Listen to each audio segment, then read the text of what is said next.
உங்கள் எழுச்சி தமிழர் தொலைக்காட்சி. சிதம்பரத்தில் இரட்டைமலை சீனிவாசன் பிறந்தநாள் நிகழ்வு நடைபெற்றது.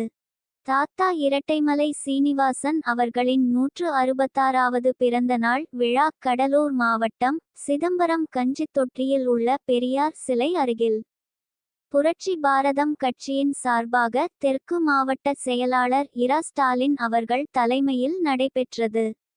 இந்நிகழ்வில் சமூக செயல்பாட்டாளர் வழக்கறிஞர் பாண்டியராஜன் மற்றும் கட்சியின் பொறுப்பாளர்கள் மாவட்ட இளைஞரணி செயலாளர் கராத்தே மணிகண்டன், மாவட்ட மாணவரணி செயலாளர் கலையரசன், ஒன்றிய இளைஞரணி செயலாளர் சதீஷ்குமார், ஒன்றிய மாணவரணி துணை செயலாளர் நிவாஸ் மற்றும் கட்சியின் பொறுப்பாளர்கள் பிரபு, மணிகண்டன், திருவளர்ச்செல்வன், விஸ்வா மற்றும் பலர் கலந்து கொண்டனர்.